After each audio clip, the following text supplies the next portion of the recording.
So welcome everyone. Today's session is about self-defense for seniors, and it was something that was recommended by one of our Olivers. And I think it's a very relevant topic because there has been a rise of crimes and attacks against seniors in recent past. And actually, as close to in April, there was a gentleman who was accused of attacking a Korean couple, and this was in something to do with a rise of Asian American hate crimes in the city of Orange, which is very close to many of us, while they were walking at 7:30 p.m. So, the risk is real and it is close to home. So it's always better to be prepared. So our special guest today is Sensei Jeremy Schilling, and he is from the American Martial Arts Academy, which happens to be an institute that is very close to our hearts because a lot of our Oliver's grandchildren actually go there for their karate lessons and whatnot, and that's how I was able to connect with them. And I am so happy to have Sensei Jeremy join us today to teach this session, and he will share more about his experience, give a short bio, and why this is so important. Sensei Jeremy, are you there? I am. Thank you so much for having me. It's great to see everybody. Everyone's doing good today? Little thumbs ups. Well, wonderful. Well, I'm so glad to be a part of this little seminar that we're doing here today. So this is it's actually exactly what your host has just said. Not to echo everything that she has already mentioned, but there has been a very alarming increase with attacks. Not just what you hear in the news, but there's also the things that you don't hear in the news. There's been a big rise, a sharp rise with domestic violence and associated hate crimes, and so it's a very scary situation out there. So for me, just to give you a little bit background on with me, I started martial arts when I was 6 years old. The man that owns the studio, which we are operating from, which is American Martial Arts Academy, he was the first karate studio that karate teacher that I had. And as a hearing impaired kid, there was a lot of challenges that I had, with bullying and peer pressure and, being the vulnerable one, quote unquote, in the school. So my mom decided to enroll me in karate, and here I am 37 years later. Life did take me in a different turn. When I turned about 18 or 19, I moved away from California, and I saw a whole different side of the world in traveling. I actually worked as a bodyguard for personal protection for 4 years, and that's when I got to see just how scary it can be when it comes to things like stalkers, domestic violence situations between people that know each other. So it's a very, very broad subject. So when you hear the term self-defense seminar, there's a little bit of it's kind of a misnomer because people misunderstand what is the purpose behind it. Our purpose behind self-defense seminars is to inform, educate, and empower those that participate in it. So just by being here today, you have already dispensed the first myth with which is it could never happen to me. We all know that the reality of the world is much harsher, and anything can happen unexpectedly and without warning. And so it's a very, very scary place to be in. But how we deal with that and how prepared we are is going to make all the difference when the situation is over and we're able to come out on the other side safe and sound. With reality versus the movies, yes, the situations are a little bit different.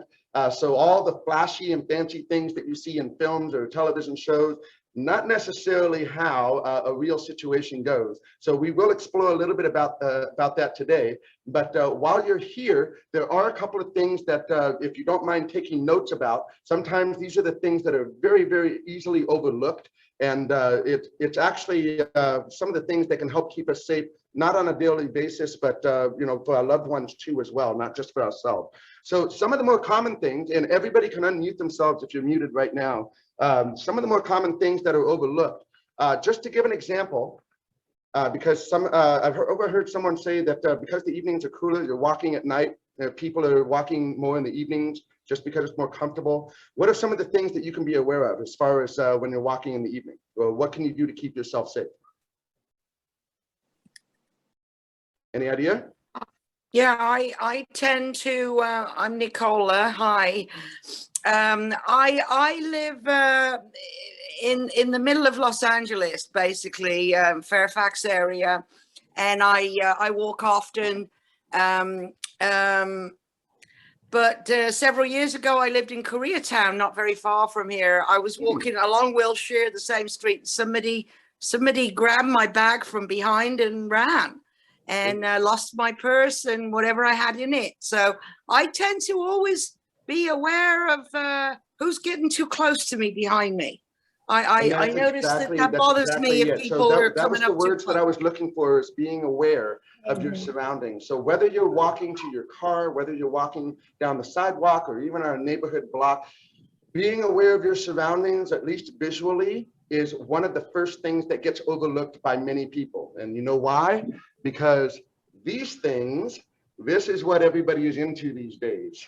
And so because of that distraction, it is very easy to not pay attention to the rest of the world around you. So whether you have earphones in or whether you're attached to your phone sending a text message, there's a lot of easy distractions that most predators, when it comes to assaults, most of those predators will look for that distraction in order to seize the moment. And so if you're not aware of your surroundings, then you're already putting yourself at risk. So being aware is a lot different. In fact, it's completely the opposite of being paranoid. So there is a difference between being aware and being anxious and being paranoid of the surrounding. So as long as you are visually checking your surroundings, you're aware of everything happening around you, just making sure that people are keeping a safe distance. They've had to do more so this last year than any other time. But as long as you're being aware of your surroundings, that's the first step. The first step in being able to keep yourself safe is just simply being aware of your environment. Now, another thing, when people are walking towards you, or if they're walking beside you, or if they're nearby in any other case, another thing that gets overlooked is eye contact. If you acknowledge the person, okay, and you make eye contact with them, whether or not they have good intentions or bad intentions, the fact that you acknowledge them, now they know that you're aware of their presence. And so if it is a predator that is looking to seize an opportunity to commit an assault or a theft, at least they know now that you are aware of their presence and where they're at. So making eye contact with the person is another very simple thing that tends to be overlooked by many people when they're out and about in the everyday world. And another thing, just to add on to being aware and making eye contact, posture. The way that you carry yourself, or the way that one carries themselves when they're walking, running, being out and about in the everyday world, the way that you walk can say a lot about your personality and your character. So for example, if I'm walking with my head down, shoulders slumped, and I'm looking at the ground, that is a whole lot different than if I'm walking upright, shoulders up, chin up, eyes forward, and I'm walking down the path or the street or whatever it may be. So how you carry yourself, how you walk, how your posture is, and how you're making eye contact with other people, these are all little things that unfortunately, because of the little distractions that happen, we tend to overlook them. And so when they get overlooked after a certain period of time, they become habits, and habits end up becoming a permanent part of your character. So just be aware of some of those simple things like the posture, eye contact, being aware of your environment. So that's the great place to start. So whether you're walking to your car or whether you're out for an evening walk, taking note of those simple things is definitely something that will make a difference in the long run. Now, let's get into some of the meatier stuff when it comes to self-defense. One of the biggest things that everybody wonders is, when is it okay for me to say something or step up and be able to do something if I need to protect myself? Well, I'll give you this example. So most people, when it comes to assaults, there's been a lot of assaults happening without warning, but there's also those occasions where it happens between people that know each other. And sometimes it could be something as simple as if you're at the store and someone is coming way in close within that 6-foot distance that we've all been experiencing.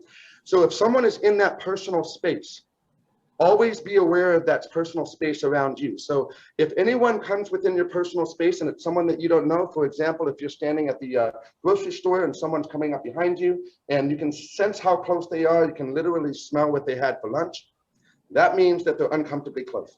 At that point, you're perfectly able and well within your right to be able to tell that person to please step back, you're too close. This is one of the things that we always talk about in the self-defense, is that many people are not really fully aware of how they're able to use their voice. So using your voice, making the eye contact, letting the person know, please, you're too close, can you back up? Those are some of the things that most people, if I may put it this way, I have to say that especially over the last few years, we've been told to not draw attention to ourselves, to not rock the boat, and to not utilize our voices when it's most important. So when you have to tell somebody to back up because of their distance, if they're too close to you, go ahead and do so. As long as you say it firmly and as long as you say it politely. If somebody is a gentleman or a nice person, they don't have ulterior motives, they will gladly comply and back off. But if it's someone who is, willingly violating your space, by all means, stand your ground and use your voice in a firm and commanding tone so that way they can understand that they're too close to you. When it comes to things like assaults, that takes us back to the spatial awareness and environmental awareness. So when it comes to things like assaults, make sure that you're always being aware of your surroundings, but just taking a moment to take stock of who's around you and what you're doing so that way you don't get caught at an off moment. When it comes to the physical protection, a lot of the things that we do are very simple, very easy to do. We don't do very complex things unless it's a more advanced self-defense seminar, because in a real situation, which I have been in, unfortunately, everything happens just like that. There's no time to think, there's no time to plan, there's only time to react and be able to get to a safe location so that way you can, call for help or call 911, call emergency services. So if you guys have enough space around you, we're going to be able to move just a little bit. So if you want to, you can put your video on just so I can help with making corrections. But if you have enough space around you, go ahead and rise up out of your seat. And we're going to stand up for this next part right here.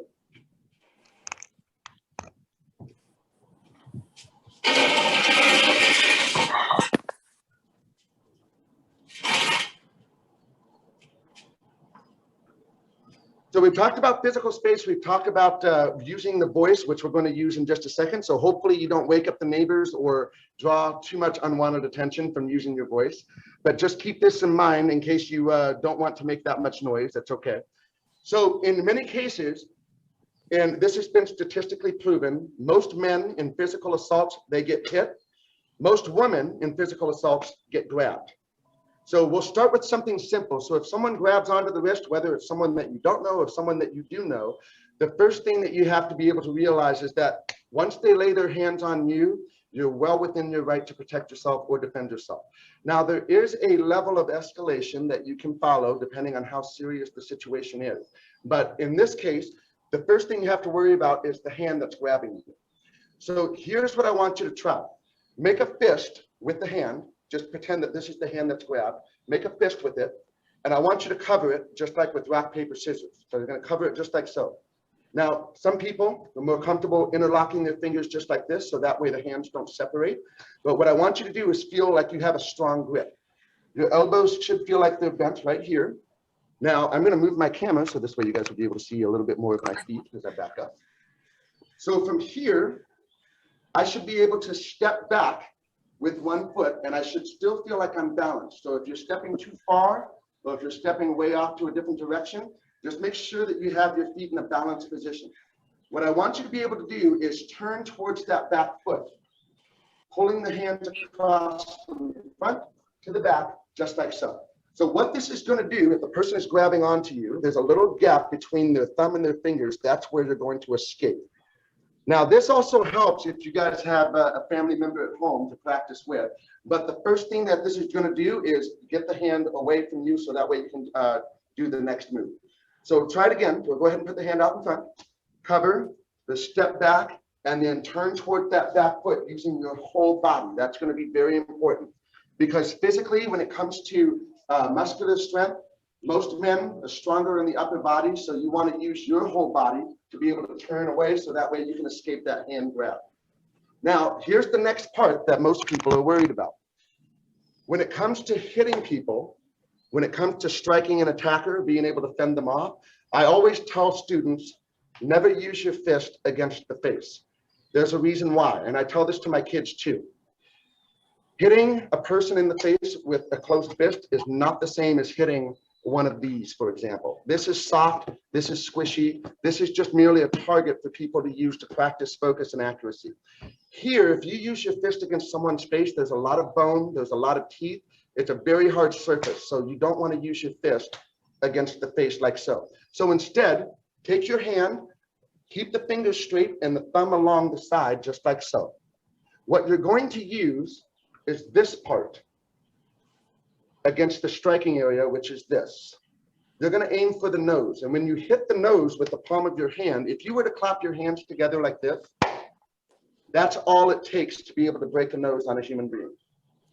And what happens when a nose is broken? There's a lot of things. Your eyes water, there's bleeding internally and externally, they have trouble breathing, their focus is completely taken off, you know, the fact that they've grabbed you or the fact that they're assaulting you in any way. So using this hand, what you're going to do after you pull away here, you're going to step forwards and drive through with the palm of the hand, aiming for someone who's about the same height as you.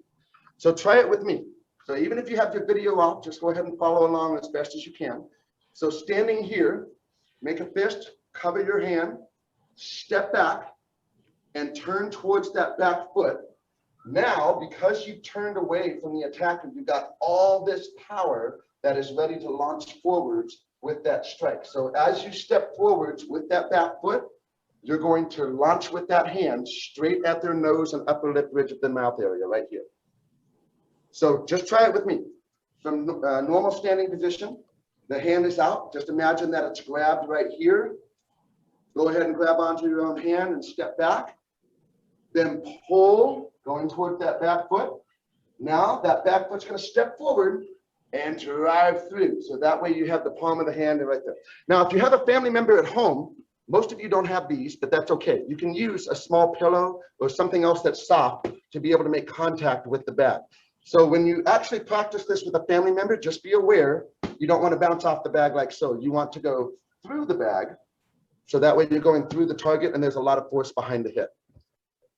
Now, most people are a little afraid of breaking a nose, but let me put it to you this way, because I've gone through the same experience. If it comes to them or me, and it matters whether I get home alive or not, which it does, I'm going to do what I can to be able to escape and get home to my family safely. So one of the things that we talk about in the Women's Self-Defense Seminar specifically is that you want to make sure that you follow this mantra. It's your safety first, their feelings second. Yeah, that comes with using your voice. That comes with using any kind of physical defense. Whenever it comes to protecting yourself, it's always your safety first, their feelings second. Okay? So always keep that in mind whenever you have to use your voice to tell somebody to back off, or you have to use any kind of physical techniques to fight off an attacker. Do whatever you can or whatever is necessary to be able to get to your family safely, so that way you come out to the other end and be able to stay safe all the way through. Oops, I lost somebody there. Okay, there we go. So now let's add on to it. There's all kinds of natural weapons that men and women have. The hand is not just the only thing that they can use to defend themselves. What else do you have available to you? What kind of natural weapons do we have? Your feet. Hey, the knee. Yes, there's the knee. Your feet. What about the Elbows. yes? Anything Nails. else? Fingernails. Aha, fingernails. That's another good natural weapon right there. You also have your feet. Again, so when it comes to stomping on top of the attacker's foot, especially if you're wearing nice, big, thick shoes that are heavy enough to be able to stomp right down on the attacker's foot. So there's a lot of different weapons that you have. Now, I've had people say, use your head for a head attack. Don't do that. No, it's a lot more dangerous than people think. So you have more risk of knocking yourself out than stunning the attacker to be able to get away from them. So somebody said fingernails. That leads perfectly right into the next move that we do after this strike. So if you were to get away from the grab, step forward and strike right at that nose and then immediately rake down, guess what? What do you have? Fingernails. Well, yeah, you have the fingernails, but what have your fingernails just done? Scratch their face. Yeah, so scratch their face, you have DNA. There's been a situation before that I've been involved with in the past where the assailant, their face was scratched by the assault victim, And the only reason the police were able to catch him was because the DNA in the victim's fingernails matched up the assailant's DNA as well. So if you scratch right after that hit, and especially if that, if that nose gets broken, okay, there's going to be some tissue, there's going to be some blood, but if you scratch, hey, at least you got something that is going to easily link up that assailant to the police officers, and they'll be able to make the arrest more effectively. So if you were to try that, it's very simple to add on. You just turn away from that grab, so you've escaped. Now you got all this power back here, and step forward and drive through, and then immediately rake down with the fingernails, so that way you can collect that DNA. Now, in addition to those, we also had the elbow, we had the knee, somebody had mentioned the knee, and we also had the feet too as well. So even if you have to add any of those little tools that you have into the escape, you can, and it's very simple to do so. If you were to put your hand out, just like if you were, if they're grabbing onto you, cover your hand and use your foot to stomp down on top of their foot.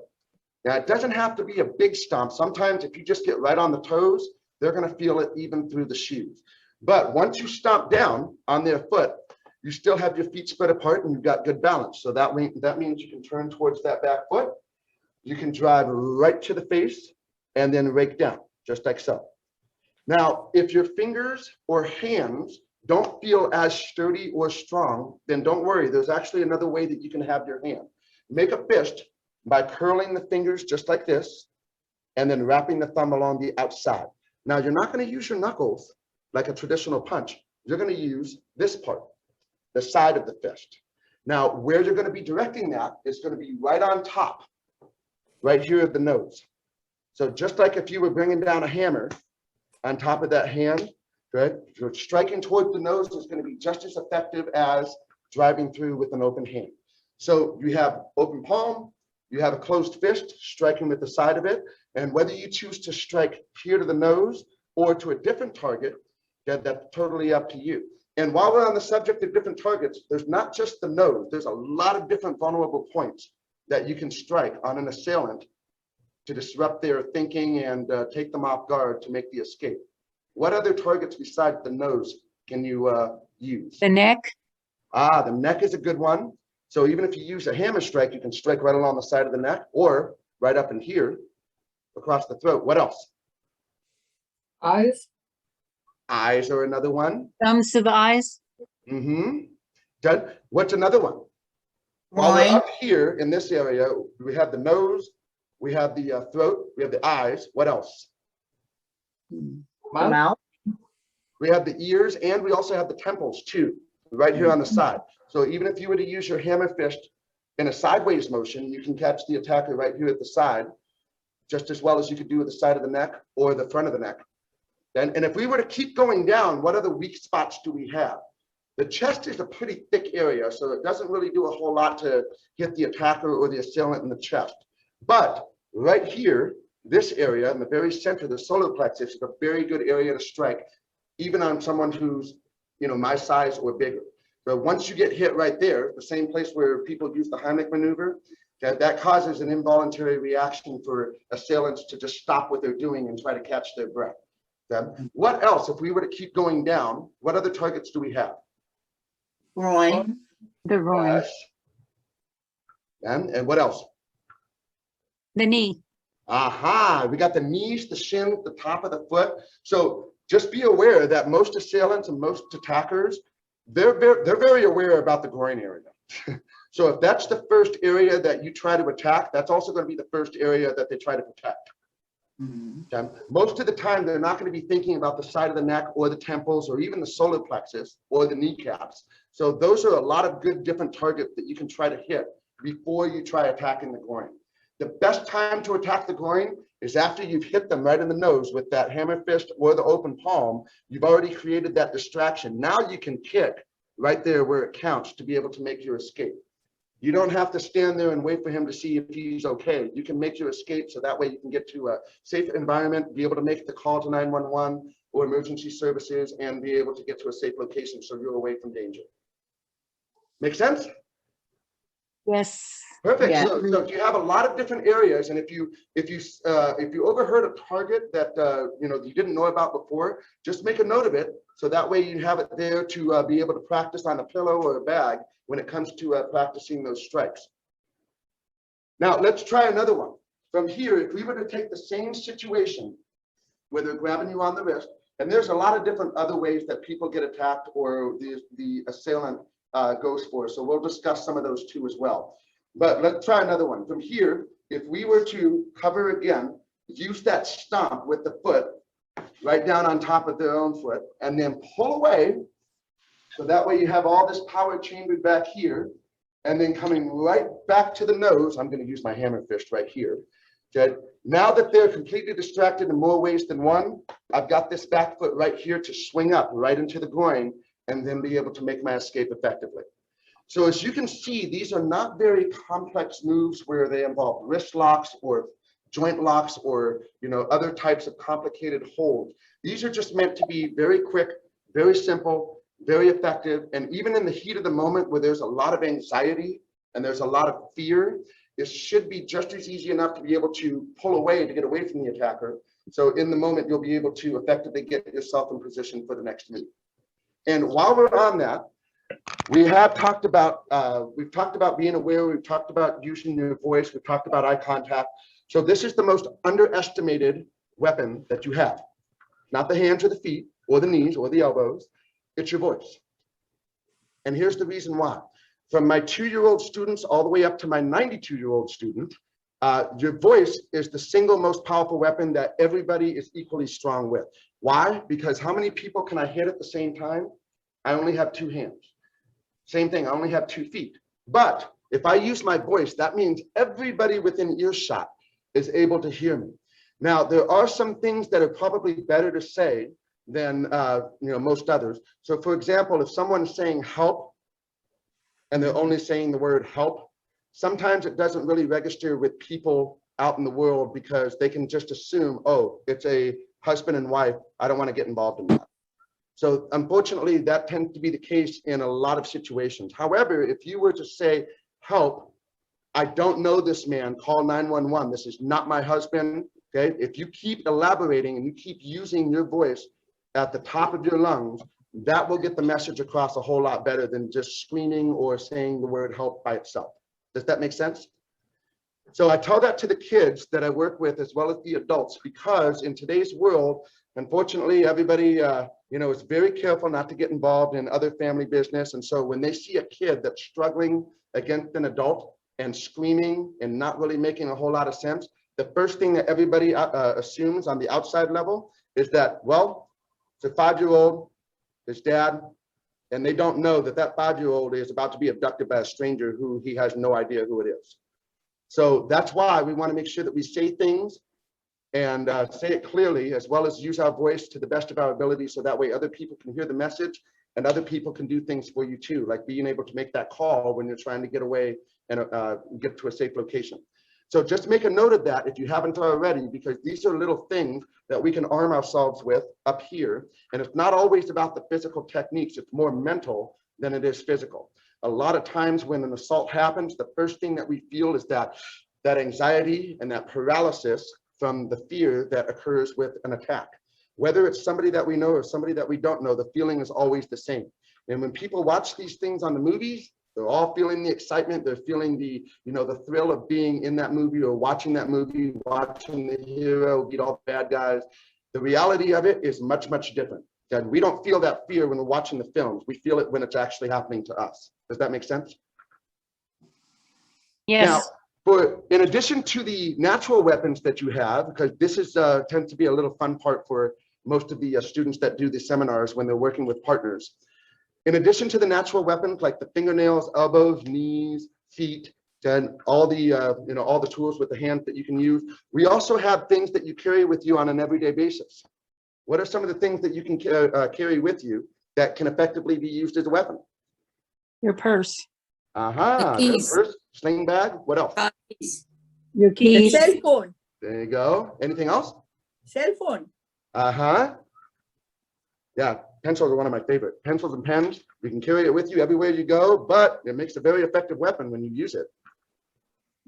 These are all very good examples. Has anybody ever done a martial arts or a self-defense seminar before? Sounds like No, no. yeah, I know there's a lot of resources and a lot of information Movies. out there. It's all movies. All right, so I got to get to the movie theater a little bit more then. So there's also another tool that was very popular with self-defense seminars, and that's called the Kubaton. Has anybody ever heard of a Kubaton before?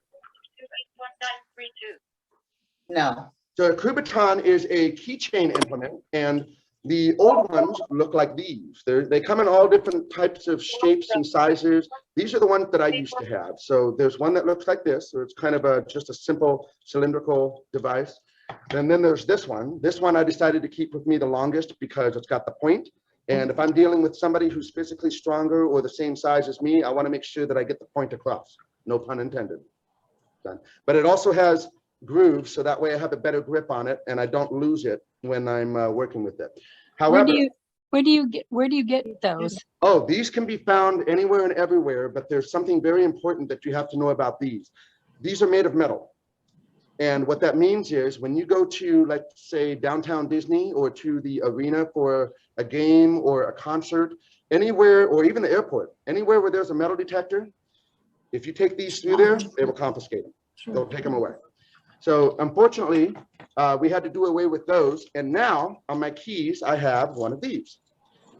This one looks very different in shape and size, but it's a very sturdy, unbreakable polyurethane plastic.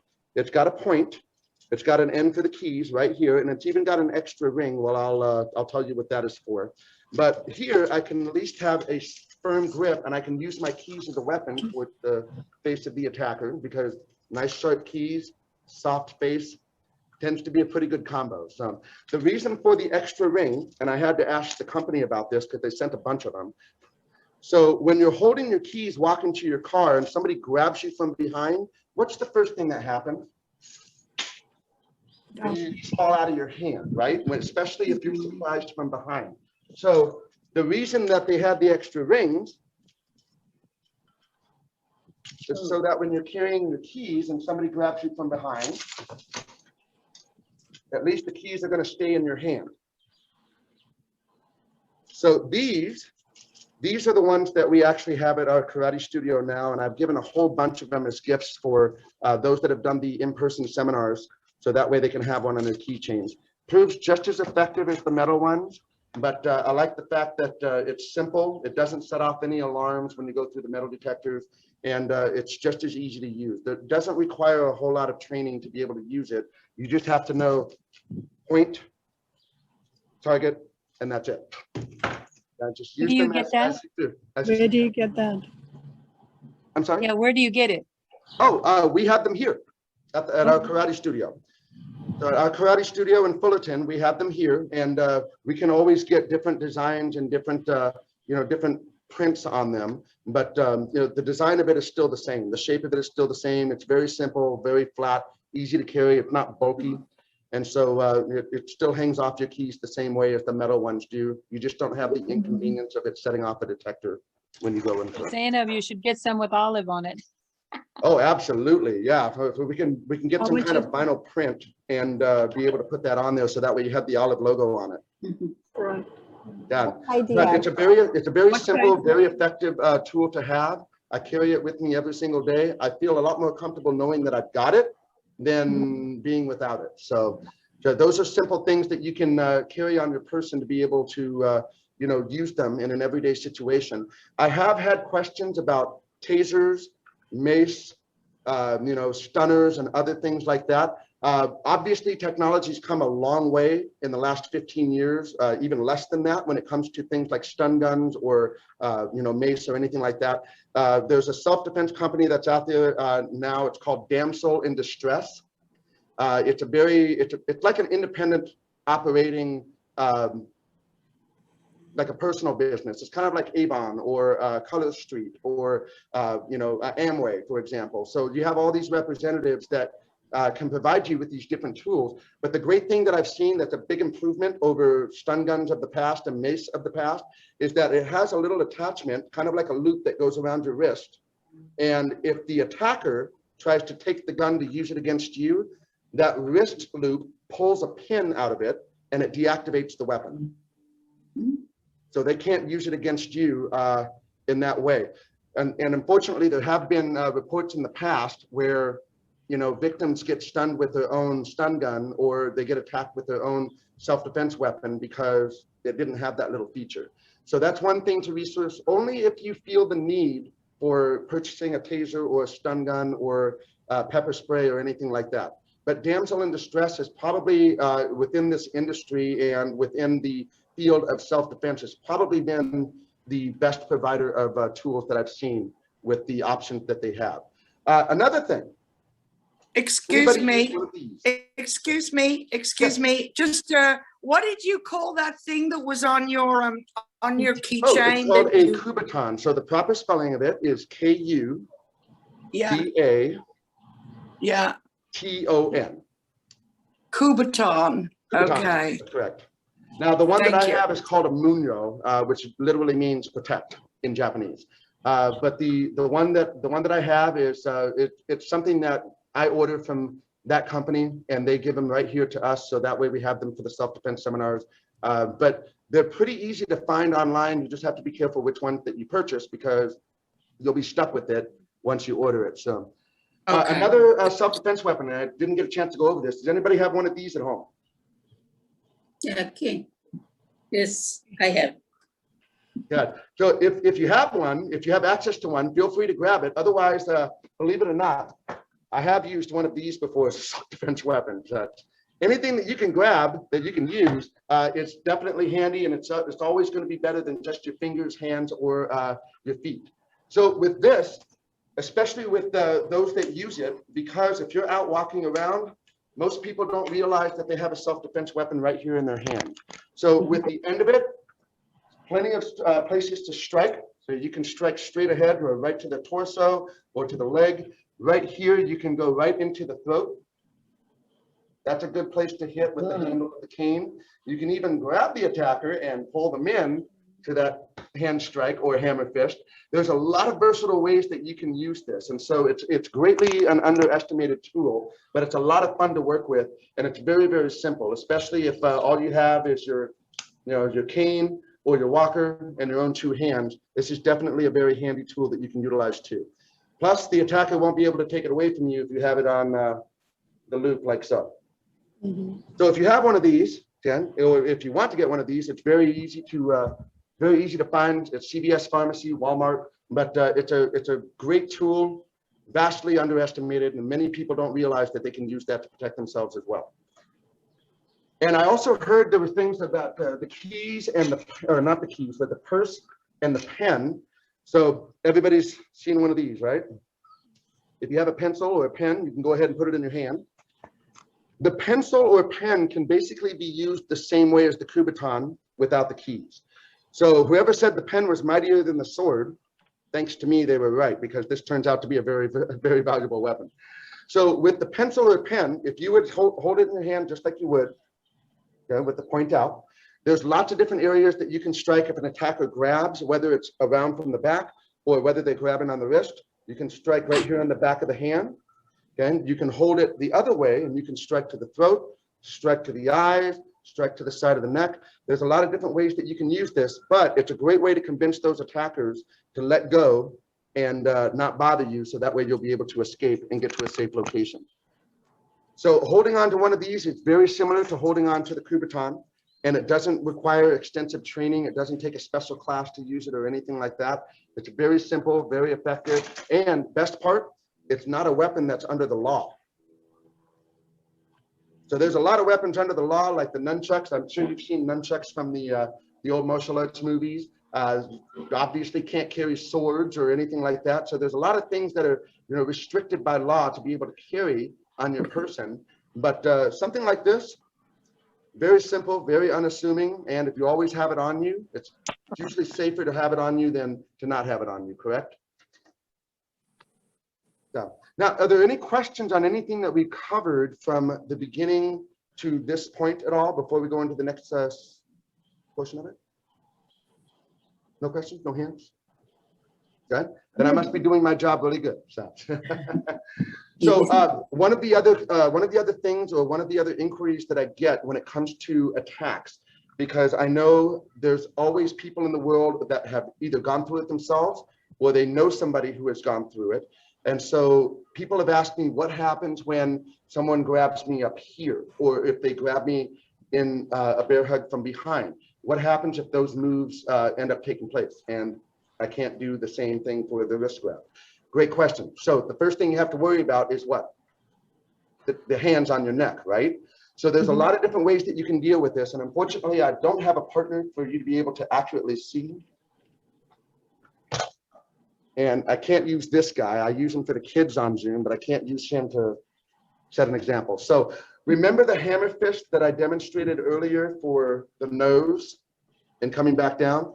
You can use the same thing right down on top of the forearms. So right here where the elbows bend, that's a very sensitive area right there.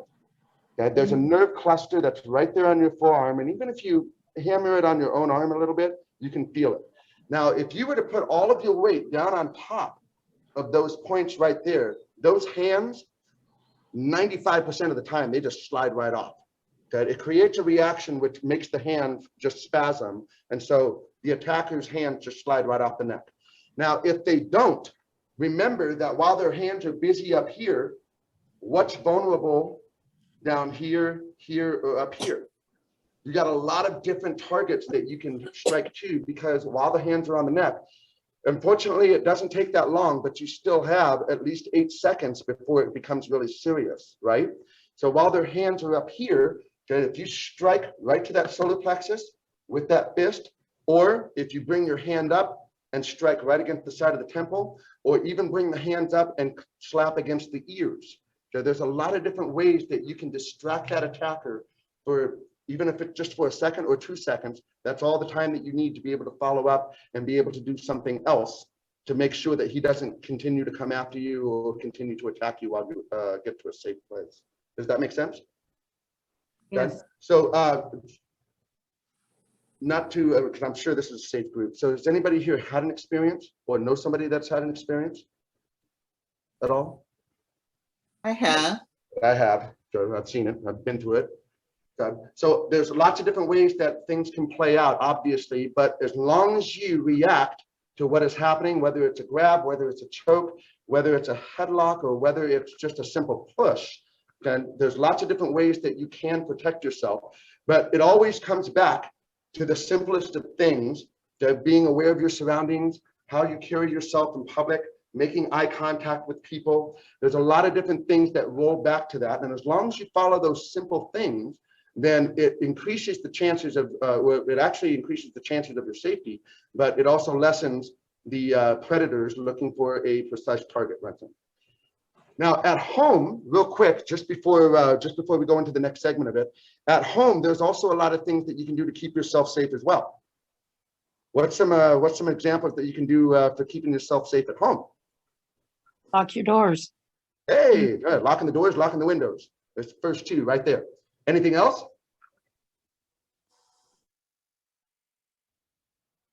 There's some creative ideas that I'm going to be able to dispense to you, so that way you can take note. Feel free to take advantage of them or steal them or borrow them. So one example, there was a woman that lived alone, and all she did was muddy up a pair of size 13 men's shoes and put them right there in the front. If anybody approaches the house, they're going to see those shoes or boots, and they're going to know, well, it looks like somebody pretty big lives there. So they usually think twice about approaching the door or making that house a target. A more creative idea follows that same principle. Anybody here have an alarm system at their house? Great, then I know which one of you has an alarm system. I'm just so if anybody has an alarm system at their home, good. That's another safety measure that you can definitely take advantage of. But for those that don't have an alarm system, you know what you can do? You get one of the signs and you just put it out in front. Oh, How much does your alarm system cost? Well, it only costs the value of the sign right there. Yes. And the reason why it's very, very simple. Anybody who's casing a house or looking for a house to break in, whether it comes to theft or assault, they're less likely to break into a house that has the alarm sign out there in front saying this home is protected by the security system versus a house that doesn't have anything.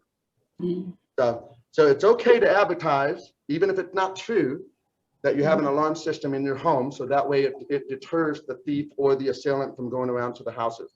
Another thing, and this actually goes back to one of the cases that was publicized here in California. There was a rapist, a serial rapist, whose modus operandi was to enter the homes of single females, and the reason that he would get access to the house without any forced entry, he would pose as a flower delivery guy on Valentine's Day. Valentine's Day, flowers, what woman wouldn't want to get flowers on Valentine's Day, right? Fortunately, one of his would-be victims who knew from the story in the newspaper, who knew about the assailant's MO, she had this guy come to her house. He was knocking on the door, said he had a delivery of flowers for so-and-so. The guy actually walked around the house to check the windows, even though she was hiding inside the house and she was watching him the whole time. And all she had to do was call. Police picked him up right away and he was done. So just because this woman was aware of her surroundings, she thought better about opening up the door immediately for somebody that was knocking.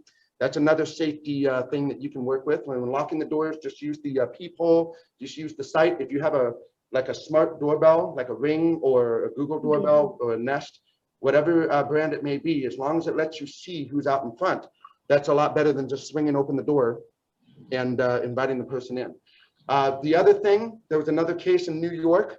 This serial rapist would enter the homes through the fire escapes. And this is actually going back to the statistics of this. But what he would do is he would hold them at knife point against the neck. This woman who survived literally grabbed the knife, pulled it down, took the lamp, smashed it against his head, and escaped. Now, she lived with a cut, and her fingers were cut down to the bone, but guess what? She's alive. And it's statistically proven that 1 out of 3 women, the only reason that they survive their attacker, whether it be in a domestic situation or a non-domestic situation, is because they made the decision to fight back. So your life, it doesn't matter if you're out for a walk, it doesn't matter if you're at the store. Never, ever, ever underestimate your value, and make sure that you're always using your voice, make sure you're always standing up for yourself, make sure that you always use what is necessary to keep yourself safe so you can get back home to your family safe. So a lot of these things that we talk about in the Women's Self-Defense Seminar, whether it be the physical techniques, whether it comes from using the tools, whether it comes from using all the fancy gadgets and weapons, all of it comes back to really 3 simple things: spatial awareness, eye contact, using your voice when necessary. Now, I'm hoping that everybody got a little tidbit of information out of today's seminar. Even if it's something that you heard before, it's always good to hear it again.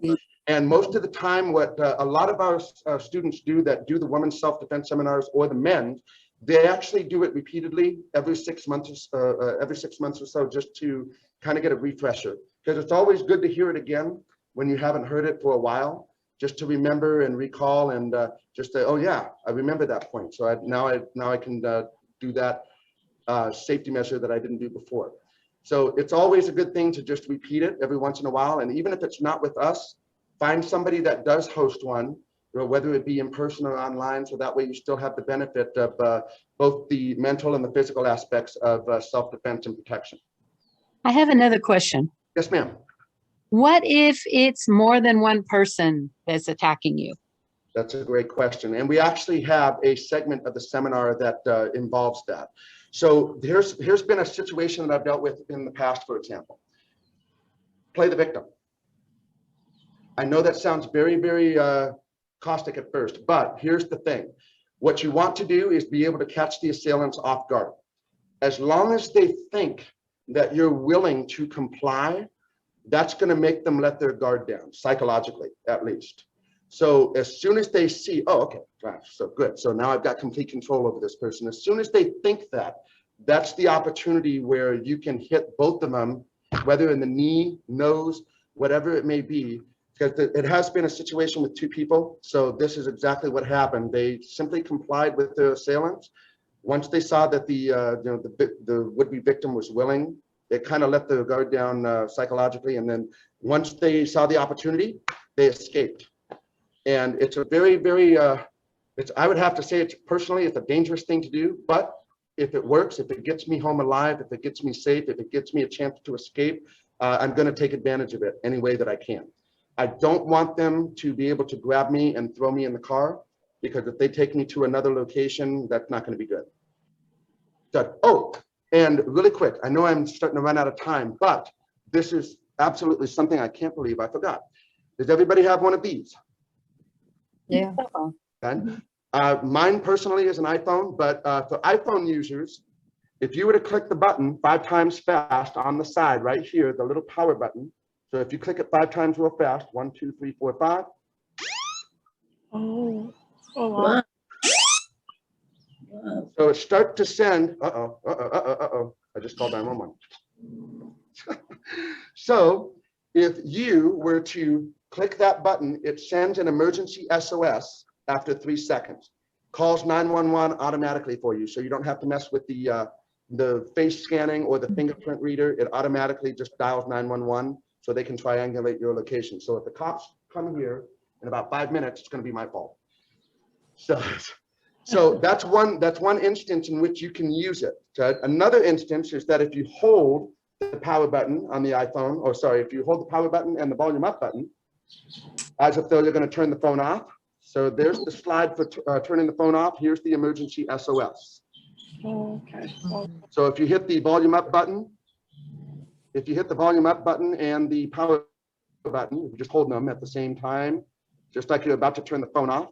So you have those 2 slides right there. So if you need to silently, without that little alarm going off, send a message to 911, you can hold it here, trigger this screen, and then use your thumb to slide across the middle.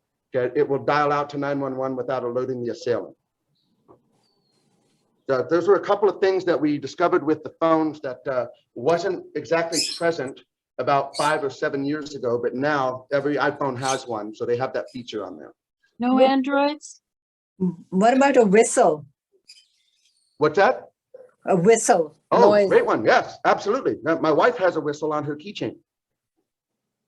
Just in case if she's, got a bad day with her voice, or if she's got a cold, or if she's fighting a throat infection, she can still use the whistle to get people's attention. And as long as you know the Morse code for SOS, everybody familiar with the Morse code on the SOS? So it's 3 short whistles, 3 long whistles, and then 3 short whistles again. There's the 3 short whistles. I just there's the S, and pressed then the that 3 long to thing the 5 S. times. I just pressed this thing 5 times and my phone went off and it called the Hit that emergency. red button. Hit the red button.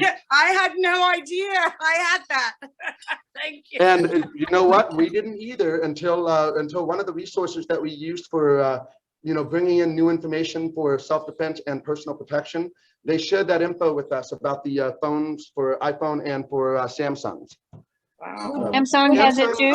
The Samsung works a little bit differently. My wife has a Samsung Note 10, and she showed me how to do it one time, but it's not the same as the iPhone. It is simple though, as far as trying to get the signal to dial out and whatnot. So it's just as simple as the iPhone, but Samsung has that feature too, just like the iPhone does.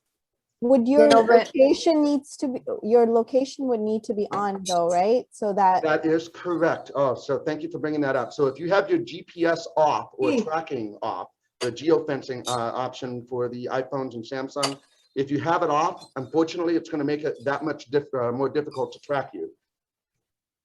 And so what it does is it just sends out the general location between cell towers, so that way they can kind of get a general area of where the emergency call has happened, so they know exactly where to go. But it only works if you have your GPS function on the phone turned on. And Which unfortunately, you should have on today's if you're privacy. out and about, right? I'm sorry? If you're out and about, you should have your location on. Well, yes, I keep it on because it helps with maps. If I'm driving for directions, the GPS has to be on and working. So it's the same principle works for the Thank you. SOS and the emergency calls. So, but yes, I'm really glad I remembered that, because that was a feature that the last seminar I wasn't aware of, and so it was still fairly new for us too. So Well, Yeah. thank you so much for all of Very, this. very welcome. Is there any other questions regarding? Yeah, I have a question. I missed what you were saying because I pressed my phone 5 times and the Zoom went off. And I see it was making a call, but so you don't have to actually make the call or speak to anybody. It just No, you picks don't up some actually have to make the emergency. call, but if you are in a safe location where you can give a description of the attacker, the location of where you're at, and any other pertinent details, then by all means do so. Otherwise, it just automatically calls 911. And if the operator doesn't hear anybody talking back, or if they hear sounds of a struggle or whatnot, they can at least send a car to that location using the GPS. Okay. Thank you. Yeah. Great thing. Thank you. Yeah, they thought of everything these days, so. Thank you so much, Sensei Jeremy. This Oh, was you're very welcome. Thank amazing. you for giving me this packed in opportunity to so work with much in everybody. 1 hour. I'm so impressed. Thank you so much for all the detailed information. And I'm sure we are all going to utilize it some way or the other. I hope so. It's always better to have the information and get something from it than to not know about it. So I'm sorry we didn't get a chance to do backflips and jump kicks, but it's most of the time. And like I said, most people they misunderstand. Most self-defense seminars. It's more about the mental and what you're aware of and what you know to do, rather than the physical, because as long as you keep yourself safe, being aware of your surroundings and your environment, Stay out of the dark. Big lesson. There's a lesson the chance of an attack or an assault happening. So that's right. And we are neighbors in Fullerton. As I mentioned, maybe someday we can come out to your studio. I and look do the forward to class. that. Absolutely. So yes, if you ever have the opportunity to open up the office on Commonwealth for in-person, yeah, I will definitely make the time. And the best part about the self-defense seminar is that I actually get to put on a blue impact suit, and you guys get to practice on me.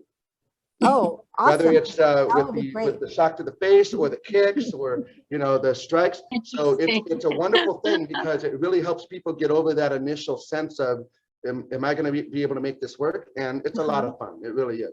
Do you I look like a big blue Michelin man. Do you recommend us practicing on our family members tonight? It all depends on how serious they're misbehaving. So if you have a family member that's willing to be a crash test dummy, then by all means.